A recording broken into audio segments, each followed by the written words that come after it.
This is my 1982 Volkswagen Vanagon.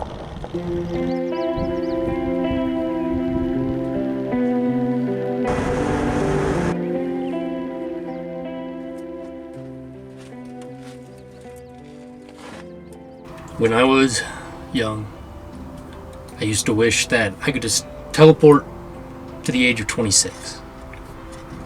Just skip all the hard stuff, building a life, working to get a career, all of that. Just skip it all, just that way I could enjoy the fun. The fun started at 26. I'm recording this on my 26th birthday. And how I wish my younger self was right. When one door closes, another opens. Now you may think this video is about a Vanagon, but you would be wrong. It's actually about a house. We will get to that in a minute. Now I didn't plan to buy this 1982 VW Vanagon. Don't get me wrong, I did want one. Living out here in Montana, I normally see at least 2 Vanagons a day. I had never seen one growing up, although I might just not have been paying attention. When I did finally start seeing them, I thought they were ugly and didn't hold any of the charm that the old buses had. My opinion has changed over the past year or so. My opinion has definitely changed since purchasing this van. This van, annoying as it is with its obsolete fuel injection system and hard to find parts, it's over 30 years of VW innovation. This 82 is the last whole production year of the air-cooled engine, with only the first half of vans in 83 still being air-cooled. It may not have been as simple as the Type 1s of the past, but its performance and fuel economy is supposedly majorly improved. The interior, especially the camper conversion done by Westfalia, is the best out of all buses. This van is almost the same size of a modern minivan, yet I don't feel cramped inside at all. The interior is 40 years old and is holding together better than most bay and split windows I have come across. The carpet, at least of what hasn't been removed by previous owners, still feels plush. I'm not normally a fan of plastic dashes, especially the rubber plastic dash in my 74 Beetle that feels tacked on for safety laws. VW has somehow made this one feel like an upgrade from their bay windows and not something that feels tacked on for federal safety standards. Now all this praise about this van doesn't really tell you why I bought it. I had actually saw this van about 2 months before I purchased it on Facebook Marketplace. It was listed for $8,000 not running, which sounds like a lot, but considering most people in my area a year ago were selling these completely gutted and rusted out for over $10K, I thought this was a good deal. However, there was no way I was going to be able to buy it because I was currently in the trenches trying to buy my first house.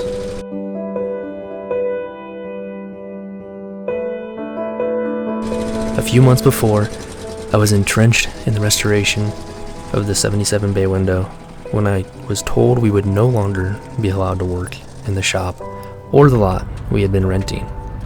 I had the bus, Beetle, my Jeep, and an old Pontiac I found for my father sitting on the property. Now this is the 3rd time, in not a very long time at all, that we were told we had to move shop. Maybe why the channel is called Without a Garage.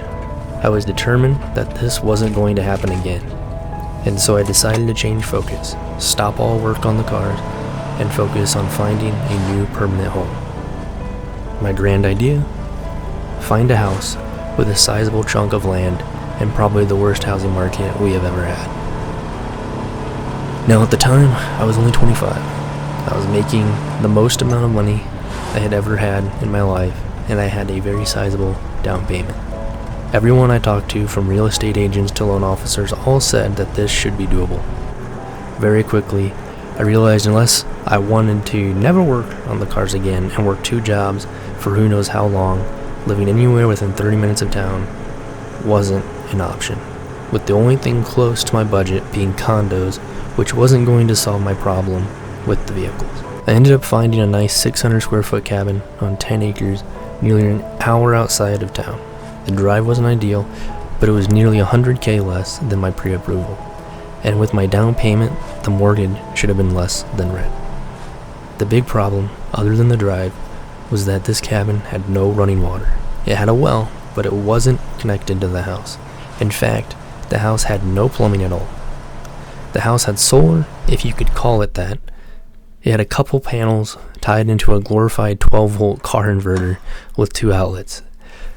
You could charge your laptop and phone at the same time, or your laptop and have one lamp plugged in, or your refrigerator and your one lamp. No matter what, something was getting unplugged, and it probably wasn't going to be the refrigerator. Despite all that, I was excited and prepared to go to the bathroom in a hole outside, shower at the gym, and commute an hour every day. After all, I would have the rest of my 20s to make this place into an actual home. This is the sacrifice I was willing to take to own a home. When most houses are $500,000 plus, you don't have many choices, and I am not one to shy away from hard work.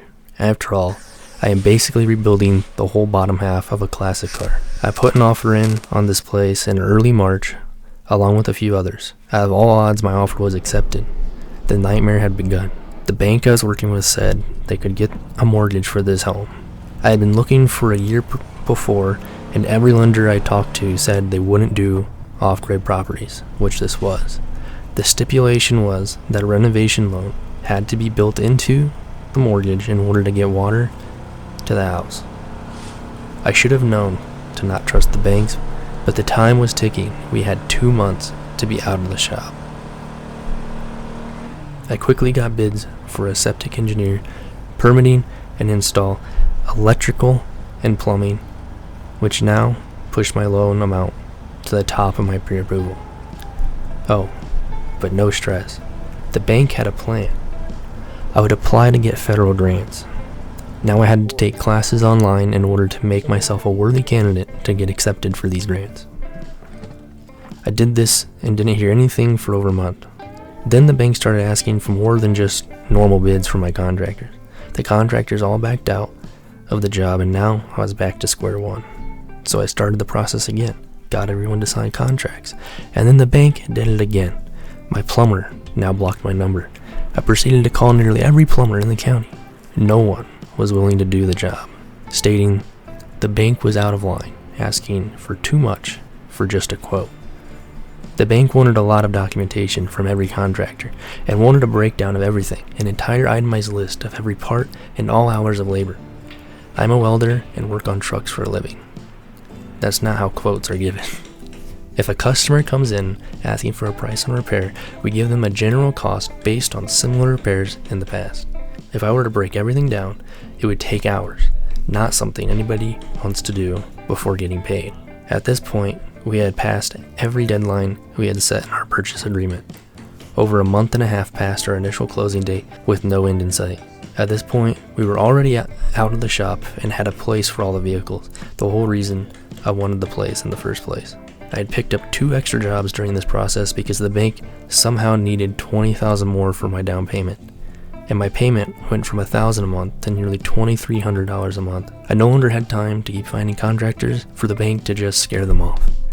I was stressed, out of my mind, and overworked. I had the sellers breathing down mine and my realtor's necks on needing to close, so I pulled the plug.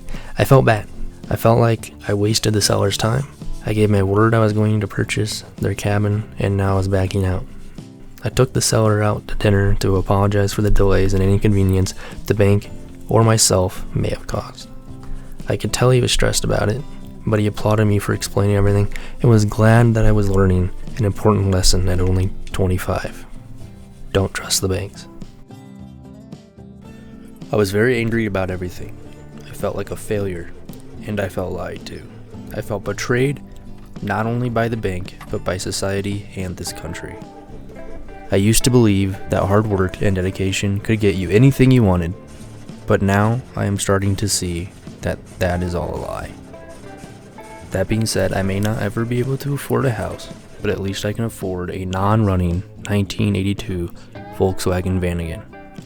Oh yeah, remember how I said it was $8,000 at the beginning of this? Yeah, it was still listed, and now, even cheaper. So cheap that I felt I'd be dumb for not buying it. I took a portion of the money from the extra jobs I was working and went and picked this bad boy up. I charged the battery and it fired up.